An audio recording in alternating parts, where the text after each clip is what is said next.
Saudara dan saudari terkasih, Injil kita hari ini diambil dari Injil Matius bab 19 ayat 13 sampai 15. Lalu orang membawa anak-anak kecil kepada Yesus supaya ia meletakkan tangannya atas mereka dan mendoakan mereka. Akan tetapi murid-muridnya memarahi orang-orang itu. Tetapi Yesus berkata, "Biarkanlah anak-anak itu. Janganlah menghalang-halangi mereka datang kepadaku, sebab orang-orang yang seperti itulah yang empunya kerajaan surga." Lalu ia meletakkan tangannya atas mereka dan kemudian ia berangkat dari situ. Berbahagialah orang yang mendengarkan sabda Tuhan dan tekun melaksanakannya. Sabdamu adalah jalan, kebenaran dan hidup kami.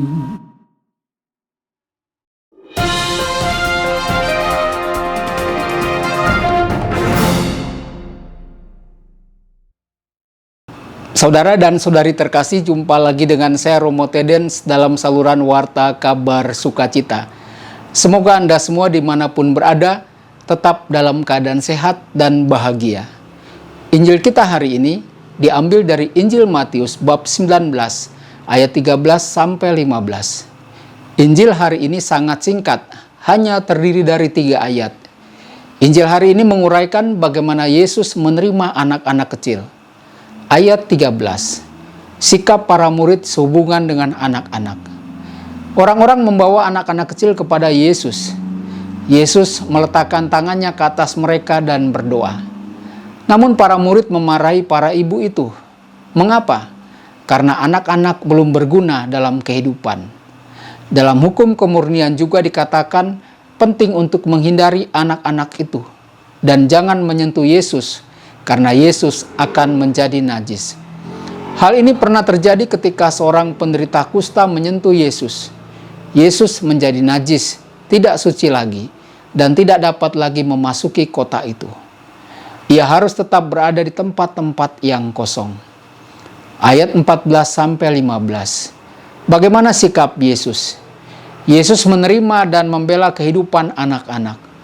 Yesus menegur para muridnya dan mengatakan, "Biarkanlah anak-anak kecil itu datang, dan jangan menghalangi mereka untuk datang kepadaku, karena kerajaan surga milik mereka."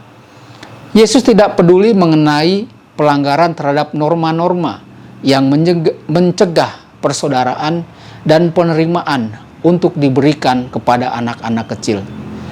Pengalaman berjumpa dengan Allah Bapa telah menandai kehidupan Yesus dan memberinya mata baru untuk mengenali dan menghargai hubungan di antara orang-orang. Saudara dan saudari, Yesus berada di sisi anak-anak kecil tanpa mengecualikan mereka. Sungguh mengesankan bila kita melihat segala sesuatu yang Alkitab katakan mengenai sikap Yesus dalam membela kehidupan anak-anak. Bersyukur atas kehadiran kerajaan Allah dalam diri anak-anak kecil. Sukacita Yesus begitu besar sewaktu ia melihat bahwa anak-anak memahami perkara-perkara kerajaan Allah yang ia wartakan kepada banyak orang. Pada waktu itu berkatalah Yesus, "Aku bersyukur kepadamu, Bapa, Tuhan langit dan bumi, karena semuanya itu Engkau sembunyikan bagi orang bijak dan orang pandai, tetapi Engkau nyatakan kepada orang kecil. Ya Bapa, itulah yang berkenan kepadamu." Saudara dan saudari terkasih, Yesus mengakui bahwa anak-anak lebih memahami hal-hal kerajaan Allah daripada para ahli Taurat. Sewaktu Yesus memasuki bait Allah, Yesus mengacaukan meja para penukar uang, dan anak-anak berteriak, "Hosana kepada Putra Daud." Karena dikritik oleh para imam besar dan para penulis, Yesus membela mereka, dan dalam pembelaannya, Yesus mengingat tulisan-tulisan kudus. Saudara dan saudari terkasih, untuk mengidentifikasikan diri dengan anak-anak kecil, Yesus memeluk anak-anak kecil dan memperkenalkan dirinya kepada mereka. Siapapun yang menerima anak-anak ini, maka ia akan menerima Yesus. Segala sesuatu yang kamu lakukan untuk salah seorang dari saudaraku yang paling hina ini, kamu telah melakukannya untuk aku. Saudara dan saudari terkasih, Yesus mengutuk sistem politik maupun religius yang menyebabkan anak-anak kecil, orang-orang yang rendah hati, kehilangan iman akan Allah.